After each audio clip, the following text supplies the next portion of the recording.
Assalamualaikum warahmatullahi wabarakatuh. Perkenalkan, nama saya Triwulandari Junitasari dari G23 Teknik Informatika dengan NIM 2355301202. Di video kali ini saya akan menjelaskan penggunaan Tailwind dan kawan-kawannya pada proyek yang saya buat. Nah, pertama sekali saya akan menjelaskan tentang latihan yang telah diberikan di lab. Nah, ini saya membuatnya di pertemuan 3. Pertama sekali kita akan membuat yang namanya Tailwind CSS di sini. Lalu juga melakukan pengimportan. Ini sebelumnya juga sudah dilakukan penginstalan Tailwind CSS. Nah, untuk mengaktifkannya tinggal cari di sini Tailwind CSS. Selanjutnya di bagian Tailwind kita akan membuat folder pertemuan 3, lalu membuat file yang namanya tailwind.css, masukkan import Tailwind CSS. Ini ada contohnya. Saya membuat satu komponen yaitu Tailwind CSS, belajar Tailwind CSS. Ini ada bordernya, lalu ada warnanya ini kayak warna putih, warna blue ya, warna blue. Terus ada bacanya click me yang ini. Nah, itu dipanggil di main.csx nih. Kita buat lagi file komponennya main.csx. Nah, di sini kita melakukan pengimportan yaitu Tailwind yang tadi yang di bagian sini. Lalu ada Tailwind CSS yang ini yang tadi kita buat di sini. Yang kecil ini importnya ya. Nah, ini adalah komponen-komponen dasar. Yang pertama ada function spacing, yang ini card title, dimana card title ini semi bold ya, jadi warnanya agak lebih di bold. Lalu ada empty-nya ini adalah contoh penggunaan padding. Di set warnanya abu-abu ya, gray ini. Lalu ada tipografi. Nah, tipografi ini untuk penamaan warna ya, untuk mengatur warna kita. Ini ada font bold, jadi fontnya itu diboldkan, warnanya biru. Ini CSS yang kita gunakan. Lalu tulisannya itu nih, Tailwind tipografi. Selanjutnya ini yang belajar Tailwind sangat menyenangkan dan cepat. Itu warnanya abu-abu dan teksnya biasa aja. Ini masuk ke border radius. Border radius yang ini ya, klik saya itu ada bordernya. Ini warna biru. Dan teks di dalamnya juga warna biru. Bacanya klik saya. Lanjut ke function background colors yang ini. Nah, ini backgroundnya nih di set warnanya blue, ini biru. Lalu teks di dalamnya juga warnanya putih. Nah, dengan kata-katanya Tailwind colors. Sini fontnya bold. Lalu ada kata-kata juga di bawahnya ini. Setnya biasa, tulisannya biasa, belajar Tailwind. Itu seru dan fleksibel. Lanjut ke bagian terakhir, itu ada function flexboard. Nah, ini biasanya kita temuin di website, dimana flexboard ini menggunakan just between ya. Jadi dia akan membuat pemisahan antara my website ini dan yang kita buat di bawahnya yang home about kontak itu menjadi ke ujung. Terus warna latarnya ini kita bikin abu-abu dan teks di dalamnya itu putih. Nah, jadi text like font boldnya itu yang pertama kan my website, lalu ada space di sini, space-nya dan dibikin ke ujung jaraknya itu ada home, about dan kontak. Bagian tambah user, ini ada komponen sendiri di bagian sini. Nah, inilah selanjutnya kita masuk ke hitung gaji bersih, kita ada komponennya lagi. Nah, di sini sudah menggunakan stat. Nah, stat ini berguna untuk menyimpan data ya dari user atau pengguna yang menginputkannya. Jadi kalau misalnya kita masukkan angkanya, itu ada perhitungan. Nah, itu didapatin dari hitungan yang ini. Nah, jadi di set dulu kan, setnya tuh terserahnya user mau buat berapa, lalu nanti bakalan dikali dengan 0,11. Selanjutnya saya akan membahas mengenai project yang saya buat. Karena project saya tentang reservasi gedung, saya membuat satu komponen yaitu form pemesanan, di mana saya mendapatkan informasinya dari Instagramnya langsung di bagian press list.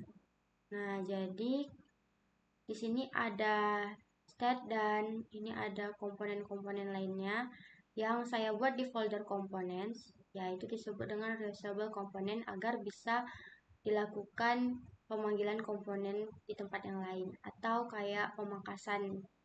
Jadi tidak terlalu banyak komponennya dan bisa dilakukan pemanggilan secara berulang di tempat yang lain.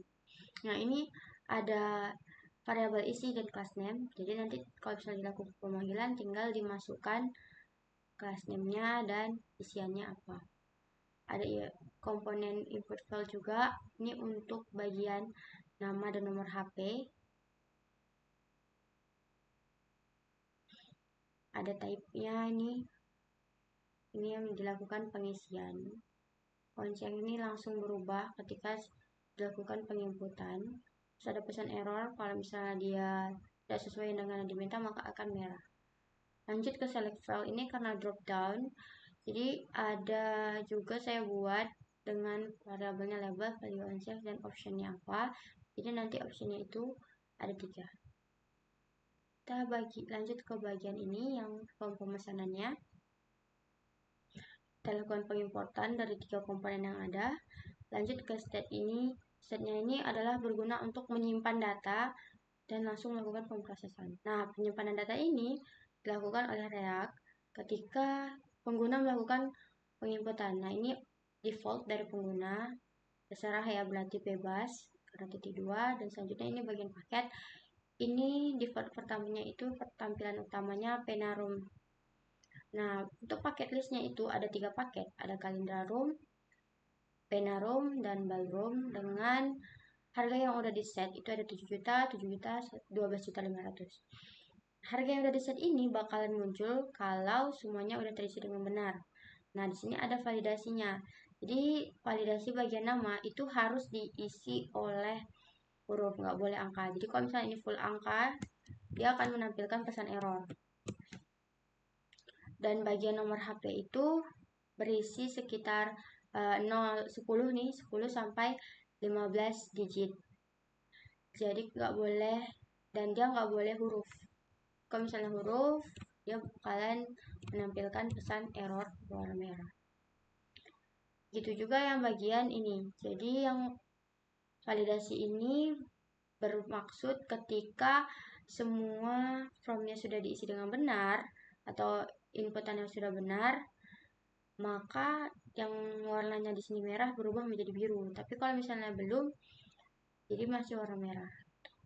Masuk ke komponen pertama, kita melakukan pemanggilan info file. Ini 2 kali. Jadi kita bisa melakukan pemanggilan komponen yang sudah ada di bagian sini secara berulang kali. Dan hanya tinggal memasukkan apa saja variabel yang terdapat pada komponen yang telah kita buat. Ini ada input field. Jadi saya membuat 2 kali untuk bagian nama dan nomor HP. Nah, ini nama, terus placeholder-nya itu masukkan nama lengkap. Nah, ini yang di dalam kotaknya masukkan nama lengkap. Ini juga ada loncengnya. Terus ini ada pesan ya, error kalau misalnya namanya conditional rendering. Jadi secara otomatis nih ada tanya dan titik 2 untuk menampilkan benar dan salah. Jadi kalau misalnya semuanya sudah benar, dia tidak akan menampilkan pesan error. Begitu juga pada yang nomor WA tadi, sama input field. Pada yang select field ini kita juga memanggil komponen yang ada, dimasukkan listnya bagaimana. Lanjut di bagian conditional rendering juga, ini juga ada conditional rendering, tanda tanya, dan ini ada titik 2 jika maka. Jadi kalau misalnya ya silahkan isi nomor HP yang valid.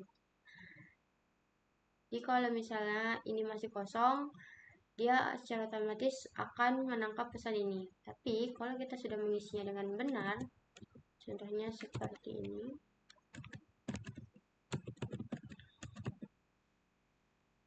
Ini boleh ya, udah gede gitu. Ini juga kita buat sampai aspal saja ya. Tuh nih, secara otomatis dia akan berubah menjadi benar. Nah, hasil paketnya itu akan menampilkan kata-kata nih total harganya dari perhitungan yang ada di bagian paket list. Jadi kalau misalnya kita klik yang optional, yang option Penalur ini harganya 7 juta. Terus kalau kita klik yang misalnya yang mahal baru ini ya, harganya jadi 12.500.000. Dan ada juga perubahan di bagian pesan sekarang. Ada conditional renderingnya juga. Ini ada tanda tanya dan titik 2 jika maka. Jadi kalau misalnya tidak sesuai, otomatis suaranya akan abu-abu, akan disable. Tapi kalau misalnya udah sesuai, dia secara otomatis akan berwarna biru dan bisa ditekan gitu, pesan sekarang. Baik, cukup sekian penjelasan yang dapat saya sampaikan. Lebih dan kurangnya saya mohon maaf. Saya akhiri dengan wassalamualaikum warahmatullahi wabarakatuh. Sampai jumpa di video selanjutnya. Terima kasih.